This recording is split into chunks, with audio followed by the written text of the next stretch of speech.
Y amén, gloria a Dios. Bienvenidos a la casa del Señor y también damos una bienvenida a todas las personas y toda la iglesia que también está en casa en esta hora viéndonos a través de las redes sociales. Le mandamos un caluroso saludo y pues también toda la gente que nos ve a través de YouTube, aquellos que nos ven también a Facebook Live, en Facebook Live también, y aquellos que nos escuchan a través de la radio. Bienvenidos a nuestro servicio en esta hora. Tome su lugar en este momento.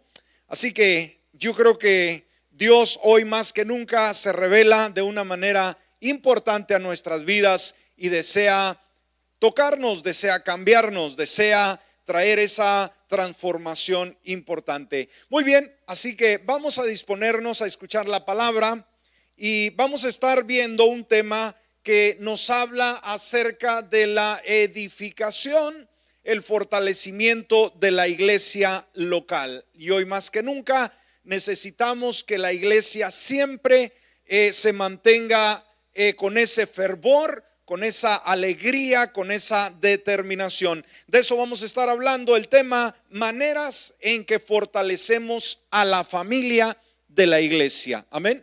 Maneras en las que fortalecemos a la familia de la iglesia. Y obviamente cada uno de nosotros somos protagonistas de un mover. Cada uno de nosotros somos protagonistas de lo que sucede en nuestra iglesia local. Vaya conmigo a Romanos capítulo 15 y vamos a estar viendo el versículo 13.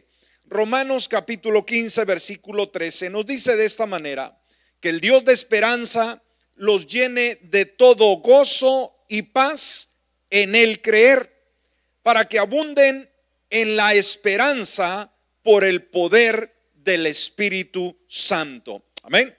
Así que el Señor nos dice que ese Dios de esperanza, ese Dios que nos da convicción, ese Dios que nos ayuda en los momentos cruciales de la vida, nos llene de gozo y paz en el creer, para que abunden la esperanza, abunden en la esperanza por ese poder del Espíritu Santo. Ahora, hay una pregunta muy interesante con relación a esto. Creo que a todos nos interesa el fortalecimiento, la edificación de nuestra iglesia local. ¿Estamos de acuerdo, iglesia?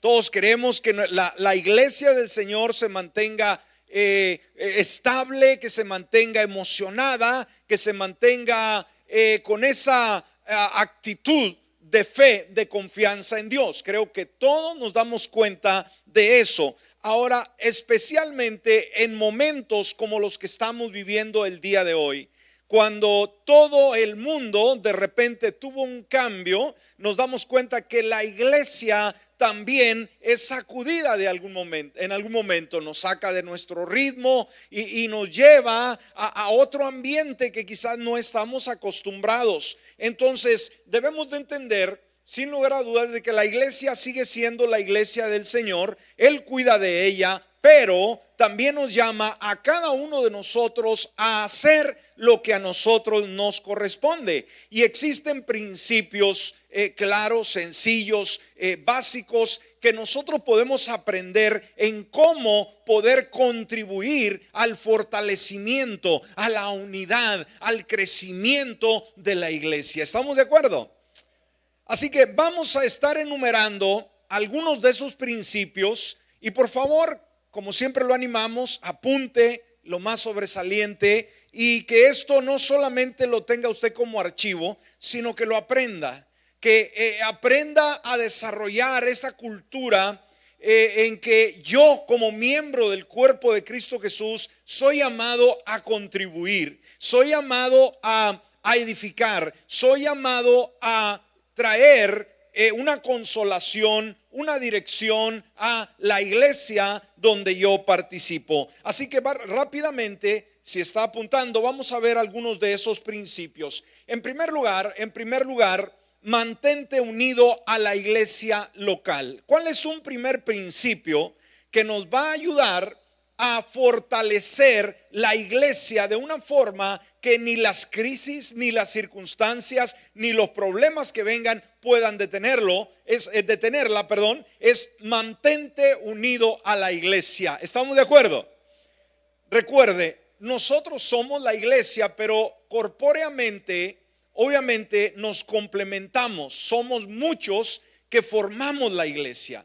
Y hoy dijimos, con lo que sucede en el mundo, los cambios que están aconteciendo, algunos se desconectan del grupo, algunos se pueden apartar de la fe, algunos pueden pensar que la iglesia ya se terminó, que ya no existe o que ya no debo de ser parte de ese cuerpo. Para nada. Sabe, Dios ha propuesto que la iglesia, una vez más, la iglesia es el cuerpo de Cristo, debemos de entenderlo, se exprese aquí en la tierra. O sea, el cuerpo de Cristo es un grupo de personas que se expresa, o sea, que se vive, que se siente, que se palpa. Somos el pueblo de Dios, y donde está el pueblo de Dios se siente la influencia de Dios en la sociedad, en la comunidad, en el lugar donde nosotros vivimos. Amén. Mire lo que dice la palabra en 1 Corintios capítulo 12 versículo 27. 1 Corintios 12, 27. Dice: todos ustedes en conjunto, o sea, cada uno de nosotros, son el cuerpo de Cristo. ¿Estamos de acuerdo? Somos la familia de Dios. Dice: y cada uno de ustedes es parte de ese cuerpo. Entonces, ¿qué nos dice la palabra? ¿Qué es usted para el cuerpo de Cristo? ¿Qué es usted? Usted. Somos parte del cuerpo de Cristo. Todos nos necesitamos. Todos de alguna manera necesitamos la dirección, necesitamos, dijimos, el calor, necesitamos la amistad y necesitamos también de esos dones también de otros, como también nosotros aportar a los demás. Ahora, en cada lugar donde existe una iglesia local, obviamente los creyentes se reúnen, se congregan, y este es un hábito desde siempre. Ahora dijimos, con este asunto de la pandemia, ¿qué sucedió? Se nos prohibió reunirnos en la iglesia. Bueno, ¿qué hace la iglesia? Bueno, se queda en blanco. No, para nada, sino que pues inmediatamente recurrimos a las reuniones virtuales en los hogares donde hemos estado, ¿verdad? Pero la iglesia sigue el mismo derrotero, la misma finalidad, la misma influencia. No es que bajamos de rango, no bajamos de influencia, sino al contrario, seguimos siendo la iglesia del Señor. ¿Está de acuerdo conmigo? Amén. Esto es muy importante. Entonces, los creyentes deben reunirse. Dijimos, no podíamos reunirnos en la iglesia, nos reunimos en casa, pero siempre conectados a nuestra iglesia local, mandándonos un texto, diciendo: aquí estoy, todavía vivo, todavía soy de la iglesia. Pero nos hace falta ese sentido de pertenencia, de decir: yo soy, estoy aquí, yo cuento y cuenten conmigo de la misma manera. Entonces dijimos, la reunión de estos creyentes son para oración, obviamente, adoración, que es lo que hacemos cuando nos reunimos, en enseñanza de la palabra sucesivamente. Entonces, una buena forma, iglesia, una buena forma de poder ayudar, de poder contribuir al fortalecimiento de la iglesia es por el medio de asistir fielmente a nuestras reuniones. Dijimos, ya sea corpóreamente, personalmente, o también a través de las redes sociales. ¿Cuántos de ustedes que no pudieron venir cuando obviamente estábamos ausentes de la iglesia local, del edificio, que no podíamos asistir, cuántos estuvimos conectados a través de las redes sociales? Levante su mano. Amén. Qué bueno. Y ahorita, el día de hoy, todavía hay familias que están todavía por obvias razones en sus casas, pero están conectadas con la iglesia, aunque no están aquí con nosotros, pero son parte de nuestra iglesia. Estamos unidos, estamos en lo mismo. Entonces, una de las razones de asistir a la casa de Dios es para estimularnos unos a otros. Cuando usted viene, o cuando usted a través del programa en línea, usted está al tanto, su presencia es importante. Porque yo necesito estímulo, usted va a necesitar estímulo, pero alguien puede darme estímulo o yo puedo dar estímulo a los demás. ¿Estamos de acuerdo? Entonces, una de las razones para asistir o de asistir es estimularnos unos a otros, y eso lo dice Hebreos capítulo 10 versículo 24. Hebreos 10, 24 dice: pensemos, fíjese, y aquí nos habla de buscar opciones, de buscar maneras, de buscar la forma. Y yo creo que el Hijo de Dios debe de ser así, intrépido, debe de ser inquieto en el buen sentido de la palabra. No sé cómo acercarme a la persona por las limitaciones que tengo, pero están las redes sociales, están los medios por los cuales yo puedo conectarme. Entonces pensemos, dice la palabra, en maneras de motivarnos unos a otros a realizar actos de amor y buenas acciones. Entonces tenemos que buscar la manera de cómo motivarnos, de que usted esté bien. Me preocupa a mí que usted esté bien, y usted debe preocuparse de que yo esté bien. No como pastor solamente, hermano, no como figura pastoral. No, pero usted debe preocuparse de que el que está en un lado suyo esté bien. ¿Cuántos de ustedes se preocuparon ahora que no pudimos reunirnos? Decir, ¿cómo estará mi hermanita, mi hermanito?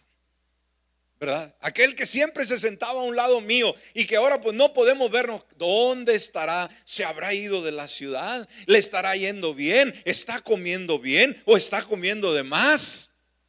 No sé. Pero el interés, ¿cuántos se preocuparon de saber cómo estaban los demás?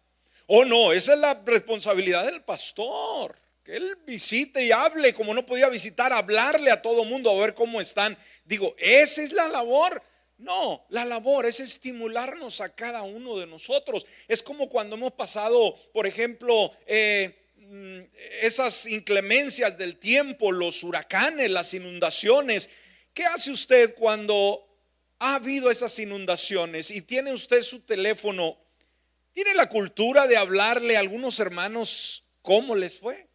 ¿O no? O usted se encierra a decir, pues nadie me habla, yo no voy a hablar. Muchas veces tenemos ese concepto de que si no me hablan, yo no hablo. Y eso es malísimo, porque mostramos una indiferencia impresionante, en la cual no nos importa a nadie. Debemos preocuparnos por los demás, independientemente. Hay gente que en las inundaciones les fue mal. Se inundaron, pero ellos estaban preguntando por el bien a otros que ni el agua les había llegado. Digo, qué calidad de personas, ¿no? Qué calidad de personas. Entonces veamos, Dios nos llama a estar presentes. Dios nos llama a pertenecer. Dios nos llama a permanecer. ¿Me escuchó como iglesia? Una vez más, ¿a qué nos llama Dios? A estar presentes. Y como digo, cuando corpóreamente se nos permite estar al 100% como iglesia, nuestra responsabilidad al 100%, no podemos todavía estar al 100%, por eso hay muchas sillas vacías. No podemos, pero cuando haya el permiso, primeramente Dios, nuestra responsabilidad es estar presente. En segundo lugar, pertenecer. ¿Me escuchó? No es solamente venir, sino decir, yo soy parte de esta iglesia. Yo no soy un visitante más. Yo soy esencial aquí y presento mis dones y mis habilidades y mi tiempo, porque esta es mi iglesia donde yo me congrego. Presentes y también pertenecer, y en tercer lugar, permanecer. No ser temporal, decir, vino la pandemia y se acabó media iglesia, se fueron, no supimos dónde están, jamás se comunicaron, jamás sacaron la manita y dije, hey, hello, aquí estoy. Se acabaron. No, hay que estar presentes, hay que pertenecer y hay que permanecer. Entonces hay que aprender a vivir, escúcheme, a vivir pegado a la familia de la iglesia. ¿Me escuchó? Hay que aprender ¿a qué? A vivir pegada a la familia de la iglesia. Decir, ¿cómo están? ¿Dónde estamos? La comunicación. Muchos de nosotros no acostumbramos, no tenemos la cultura de la comunicación. En estas situaciones que estamos enfrentando, esto nos enseña que la comunicación ya personal quizás ya no vaya a ser la misma, que tenemos que usar algún medio de comunicarnos, ya sea el teléfono, ya sea en las redes, sucesivamente. Entonces hay que aprender a amar a nuestra iglesia. Dijimos, ¿qué tenemos que aprender a hacer? Amarla hoy más que nunca, pero también debemos aprender a cuidarla. ¿Qué dijimos? ¿A qué? A cuidarla y también a protegerla. ¿Quién se pone en la línea? ¿Quién se pone en la brecha a favor de la iglesia local del Señor? Así que en primer lugar dijimos, hay que mantener, o mejor mantenerte unido a la iglesia local. ¿Cuántos están unidos a la iglesia local? Unidos, amén, unidos. Que sabemos cómo están, que sabemos qué le ha pasado, que se está reportando. Amén, se está reportando. Estoy bien, aquí estoy. Y si no ha aprendido, es bueno que aprenda, porque no sabemos qué viene más adelante. ¿Ok? Aprenda. No espere a que le hablen. No espere a que ahí estoy sentado en el sofá hasta que no me abre el pastor, yo no le hablo. No. Usted comuníquese. Comuníquese. Dígale que estoy. En segundo lugar, un segundo principio. Vive de una manera que es claramente para Dios. Vive de una manera que es claramente, o sea que es no tiene sombras, no es a medias, es clara para Dios. Estamos. Eso es, la iglesia tiene un estilo de vida. La iglesia son vivencias, no es tradición, no es teoría, es práctica. El cristiano vive un estilo de vida diferente, que es congruente con lo que estudiamos en la palabra. Si usted lee la palabra, pero no practica lo que la palabra enseña, usted está engañándose a sí mismo. No crea que está engañando a Dios. Dice que Dios no puede ser burlado. La única persona que se engaña es uno mismo. Primera Tesalonicenses capítulo 4 versículo 1 dice: finalmente, amados hermanos, le rogamos en el nombre del Señor Jesús que vivan. ¿Cuál es el consejo de Dios? Que vivan un estilo de vida, que vivan de una manera que le agrada a Dios. Wow. ¿De qué manera debemos de vivir? Una vida que le agrada a Dios, tal como les enseñamos. Ustedes ya viven de esa manera y los animamos a que lo sigan haciendo aún más. Wow, qué lindo. Somos la iglesia del Señor. No somos lo peor del mundo, somos lo mejor del mundo. Pero ¿estamos en la mejor posición? ¿Ya no hay más? No, sí hay mucho más. Todavía necesitamos ese empujoncito para llegar a ser mucho mejores de lo que fuimos y de lo que aún hoy somos. Ahora, existen muchas cosas agradables en la vida. Muchas cosas que nosotros disfrutamos, que vivimos, que hacemos, que son útiles para nosotros. Pero creo que la más suprema de todas esas cosas es encontrar la manera de poder agradar a Dios en todo el sentido de la palabra. ¿Me escuchó? De todas las cosas que hacemos en la vida, hay una que nos debe de encantar. Es día con día aprender a agradar a Dios y hacerlo con la mejor devoción. Hay que vivir de una manera que sea una manera santa, una manera piadosa de vivir. ¿Sí? Esto es muy importante, una manera piadosa, pura y limpia de vivir. Mire lo que dice segunda de Timoteo capítulo 2 versículo 21. Segunda de Timoteo 2, 21 dice: si te mantienes puro, fíjese lo que nos dice la palabra, serás un utensilio especial para uso honorable. Tu vida será limpia y estarás listo para que el maestro te use en toda buena obra. Amén. Dios quiere usar vasos. Amén. Usted y yo somos esos utensilios para su uso. Pero ¿qué es lo que Él va a usar? ¿Un vaso sucio? ¿Usted tomaría agua, algún líquido, algún refresco en un vaso sucio? ¿Tomaría café en una taza sucia? No. ¿Dios usará vasos sucios para honra de su gloria? No lo hará. Entonces somos llamados como hijos de Dios a mantener esa pureza. Entonces dice: serás un utensilio especial para su uso honorable. ¿Qué significa? Que Dios usará nuestras vidas, que Dios se fijará en nosotros y sus dones, sus habilidades, sus capacidades va a ponerlas en nosotros para que podamos bendecir a las personas que nos rodean. Qué lindo es esto, ¿no cree usted? Así que en este segundo punto debemos de entender que uno de esos principios para poder fortalecer la iglesia es vivir de una manera que es claramente para Dios, que no vives para ti, que no vives para darle gusto a la gente, que no vives para complacer a los demás, sino que tú vives para complacer a Cristo Jesús. Y de eso se trata la iglesia. Dijimos, no es una reunión normal, no es un club donde todos venimos y pasamos buen rato, para nada, para nada. Es un estilo de vida. Un tercer principio,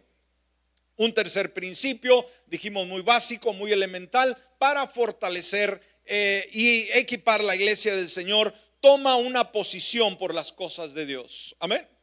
Toma una posición por las cosas de Dios. ¿Qué significa? Tú debes de tener un voto. Tú tienes que elegir qué vas a hacer con tu vida con relación a la fe. La fe no puede ser parte mínima de tu vida. La fe no puede ser solamente algo aislado en tu forma de ser. No, la fe en Jesucristo tiene que ser tu todo. ¿Estás conmigo en esta hora? Entonces tú tienes que decidir. Recuerda, todo en la vida son decisiones. Todo en la vida son decisiones. Aún el aceptar a Cristo es una decisión la más importante que el ser humano puede hacer. Y obviamente servir a Dios. Recuerda a Josué cuando retó al pueblo y le dijo, pues ustedes decidan a quién van a servir. Amén, un reto muy grande. Y podemos ver diferentes pasajes bíblicos donde el pueblo de Dios fue desafiado, ¿no? Ustedes elijan, tomen una posición. Pero ¿qué dijo Josué? Yo y mi casa vamos a servir al Señor. ¿Está conmigo en esta hora? Puede venir la pandemia y puede venir muchas más crisis, hermanos, que estén pronosticando o no sabemos el futuro. No importa, tu posición debes de definirla. ¿Estás conmigo en esta hora? Que nadie decida por ti, que nadie vaya a manipularte, que nadie vaya a obligarte. Esa es una decisión muy personal. Cada uno de nosotros debemos decir, de aquí nadie me mueve, de mi fe en Jesucristo nadie me va a hacer cambiar.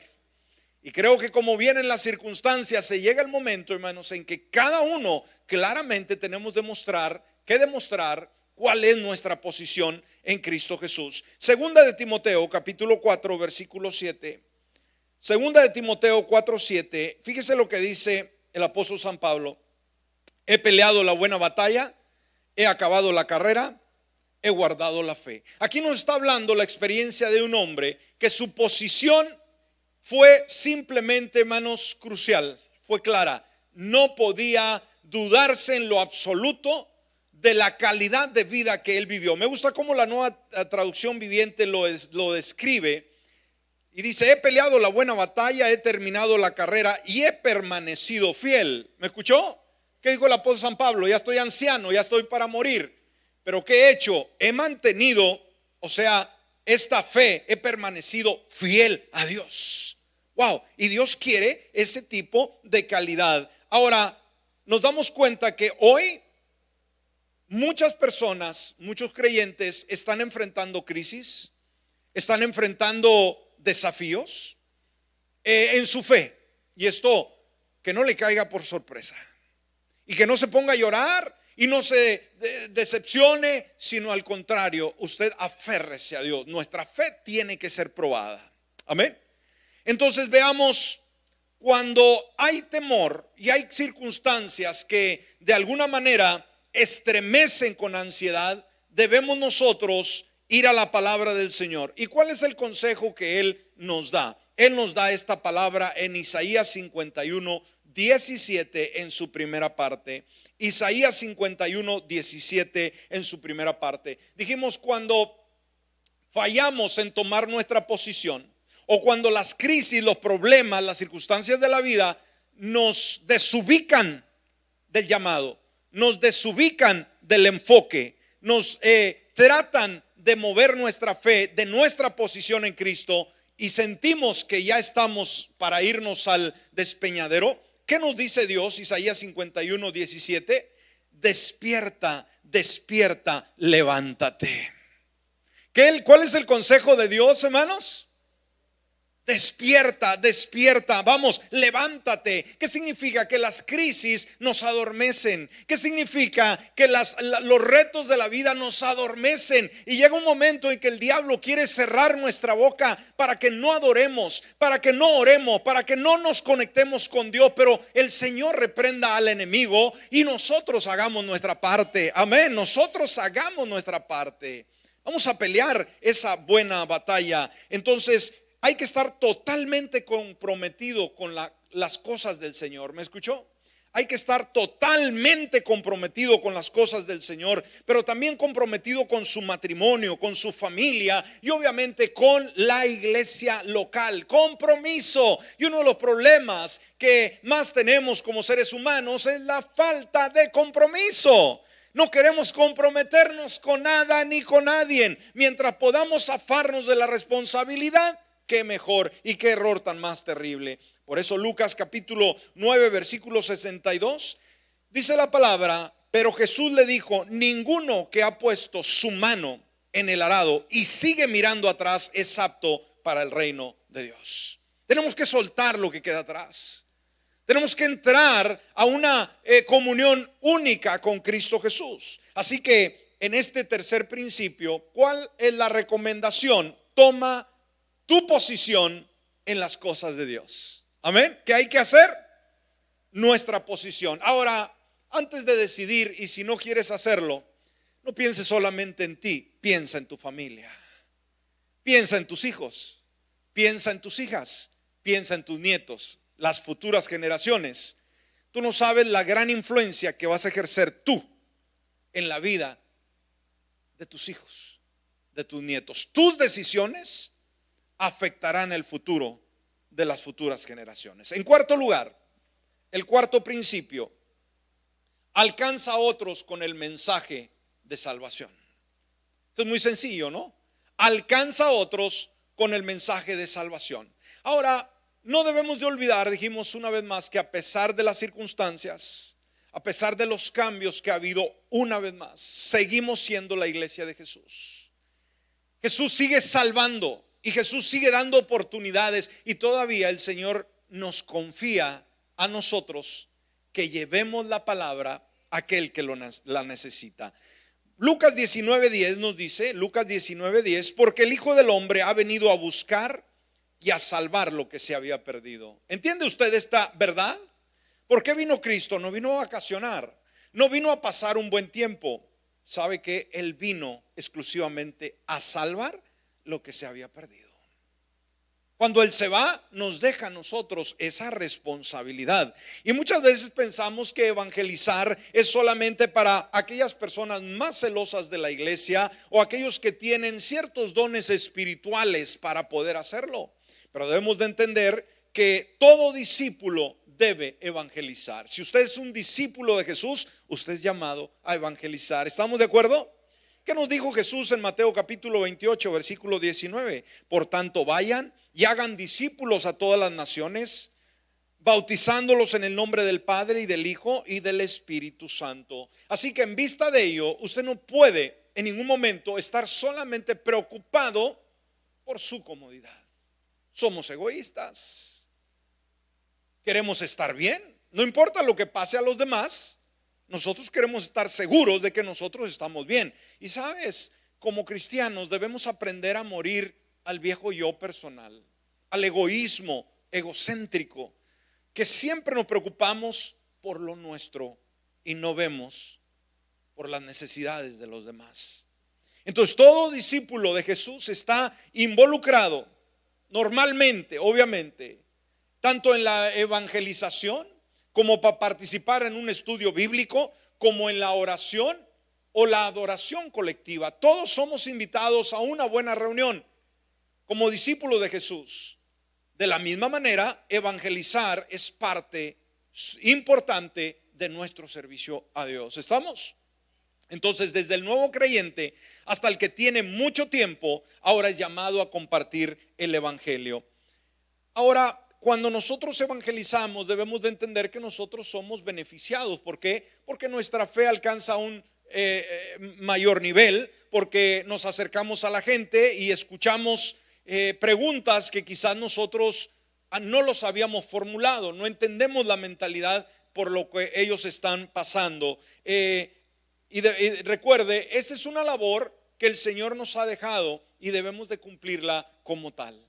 Ahorita dijimos en estas situaciones que a veces nos despegamos de la iglesia o a veces no nos hacemos patentes. La pregunta es, ¿está usted consciente de que usted y yo somos llamados a seguir tocando vidas, que Dios todavía nos hace responsables y que todavía Dios nos usa para poder traer consolación a una persona que no tiene a Jesús en su corazón. Así que en este cuarto principio, así que alcanza a otros con el mensaje de salvación. ¿Me escuchó? Las redes sociales son un medio muy, muy importante. Úselas. ¿Me escuchó? Hoy están de moda las redes sociales, como nos hemos dado cuenta y lo hemos dicho a través de los temas, pastores, ministerios, músicos, qué sé yo, que jamás habían usado las redes sociales. A través de esta situación los vemos usándolas. Usted de la misma manera. Quizás decir, pues no me van a permitir entrar a un hospital, entrar a una casa, entrar a visitar a alguien, pero están las redes sociales, úselas para gloria del Señor. ¿Qué es lo que publica usted en sus redes sociales? Eso es importante porque es una influencia el día de hoy. Gracias a Dios por ese medio, pero úselo bien. La pregunta es, no es solamente poner tacos y tortillas y tamales, que no tengo ningún problema siempre y cuando nos inviten a probarlo, pero se lo comen solo, es lo peor. No comparten. No, pero está bien, publique algún buen guiso que le gustó, pero también diga, Cristo les ama, estoy orando por usted. Busque algún artículo, busque alguna publicación en algún sitio, algún versículo bíblico, identifíquese como creyente. A veces tiene un montón de gente, de seguidores, pero no saben que es usted cristiano. Y esa es una vergüenza. O publica nomás cuando se le antoja, pero todo está viendo. Hoy debemos de sacar nuestra cabeza, hermano, del hoyo. Hoy tenemos que levantar nuestra frente y decirle al mundo, soy cristiano y Cristo te ama. Si no podemos ir casa por casa, ni a las calles, ni a los hospitales, ni a las prisiones, hermano, hay cientos de personas que están viendo lo que tú publicas. Pero publica lo positivo, lo de fe, lo que cambia.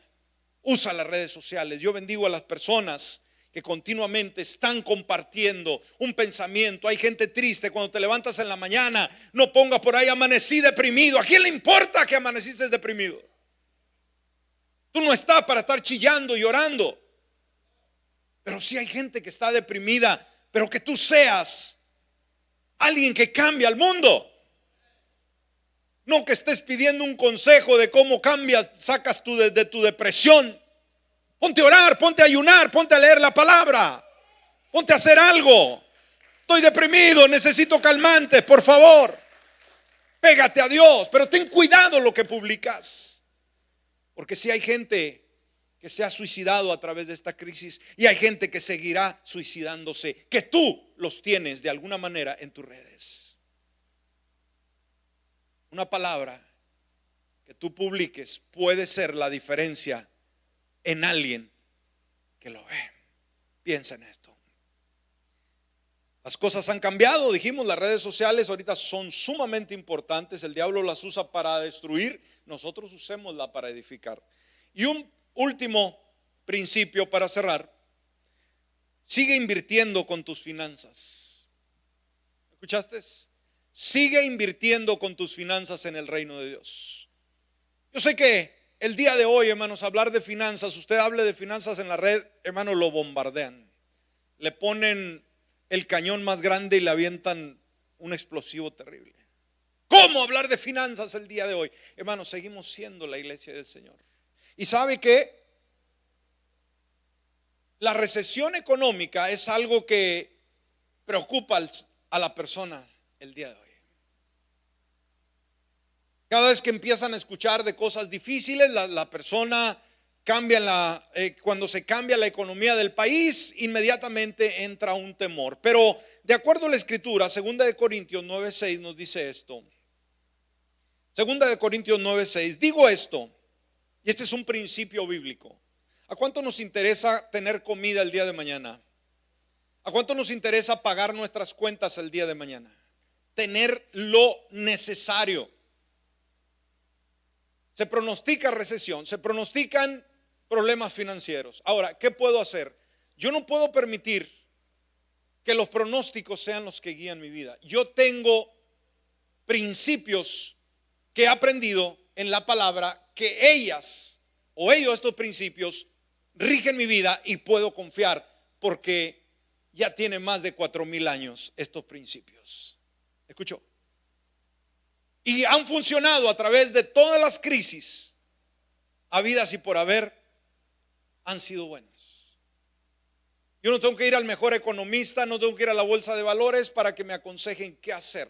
Pero Dios simple y sencillamente nos da un principio muy sencillo. Digo esto: el que siembra escasamente cosechará escasamente, y el que siembra con generosidad también con generosidad cosechará. Es sencillo. No busquemos, hermanos, pretextos. No busquemos, es que ahorita no puedo yo contribuir para la obra del Señor con mi ofrenda, con mi contribución. No puedo hacerlo porque tengo que cuidar muy bien mi dinero. Tenga cuidado. Tenga cuidado. Recuerde que lo único que va a contar, lo único que Dios va a reconocer es lo que usted invirtió para su reino. Lo que usted haya acumulado, hermano, en la vida, sus cuentas, sus logros financieros, para Dios no van a ser en ninguna manera importantes. Lo que sí le va a importar y lo que te va a ayudar a ti en aquel día es lo que invertiste en su reino. Invertimos cantidades impresionantes en tantas cosas. ¿Cuánto cuesta mantener un perro saludable? ¿Y qué? ¿Sabe usted cuánto cuesta mantener un perro, y si tiene dos, peor? Es como si tuviera otro hijo. Llevarlo al médico, llevarlo a chequeo, comprarle vitaminas, comprarle pastillas para el estrés, que no esté estresado, llevarlo al psicólogo. Es impresionante. Y usted quizás se ríe al llevarlo y le cobran $100, $200 y cuánta cosa. Hermanos, hay gente que paga miles de dólares en champús, en cuidados para los perros y comida, pero para la obra de Dios no da absolutamente nada. Wow. Y dijimos, esos gatos y esos perros tienen que comer aún en la pandemia. Se tiene que comprar el mejor champú, no se le puede poner una marca más barata. Se le puede caer alergia. El gasto se tiene que hacer. Pero cuando se trata de dar para Dios, sí tenemos que recolectar. Pastor, ahorita no puedo, no debo, porque viene la recesión. ¿Cómo podemos nosotros asegurarnos que en la recesión vamos a estar bien? Sembrando. Porque este principio, hermano, nos dice que la cosecha va a ir de acuerdo a la siembra. Ahorita lo que tú siembres para Dios lo vas a cosechar en el punto más difícil de la recesión. ¿Me estás escuchando? Cuando todos estén perdiendo, tú vas a estar ganando. ¿Por qué? Tú fuiste precavido e invertiste en Dios. Para algunos lo verán como manipulación, otros lo verán como una desviación, pero déjame decirle, estos principios funcionan, te lo aseguro. Ve a la escritura y vas a darte cuenta que así es. Entonces veamos, en estos momentos de crisis se va a evidenciar quiénes somos y en quién estamos confiando. En la adversidad se demuestra quién eres tú, qué fe tienes. Desde que entró la pandemia, ¿has estado contribuyendo con tus ofrendas y tus diezmos? Si has tenido alguna fuente de ingresos. Si no tienes ningún ingreso, obviamente no puedes dar. La pregunta es, ¿se te han cortado todos los ingresos? Pues no. La pregunta es, ¿te has mantenido fiel dando a Dios? No, es que ahorita no puedo. No. Ahí determina la fe de cada creyente. Y como dijimos, ahorita hablar de esto en las redes sociales, en cualquier lugar, piensan que la iglesia está para sacar dinero sin darse cuenta, hermanos, que el que se beneficia es uno mismo.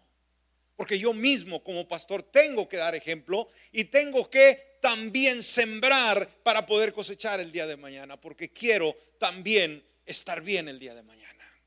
Amén.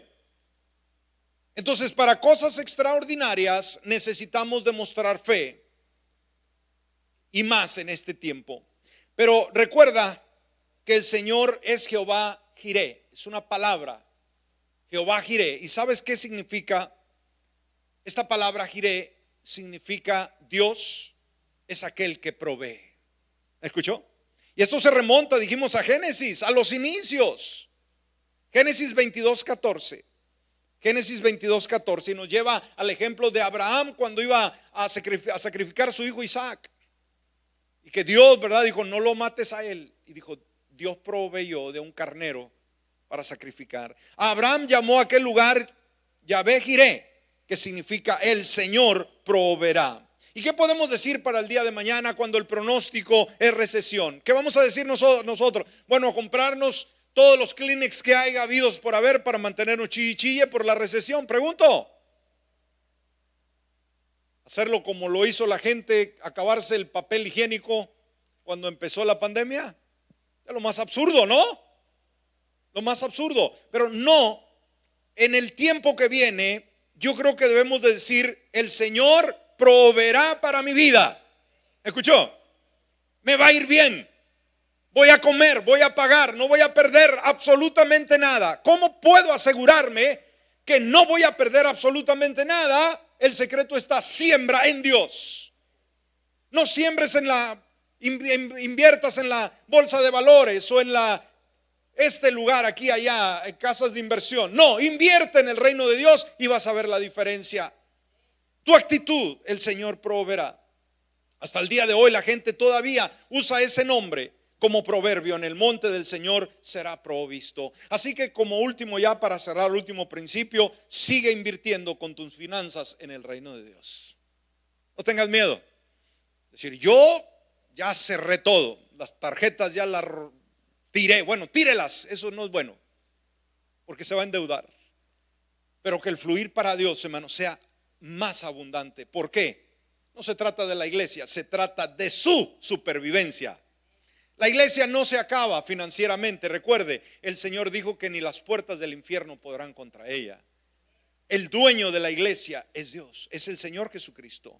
Él es rico. No tengamos miedo de que la iglesia se quede pobre. El problema es tú como individuo. Amén. Ponte de pie en esta hora.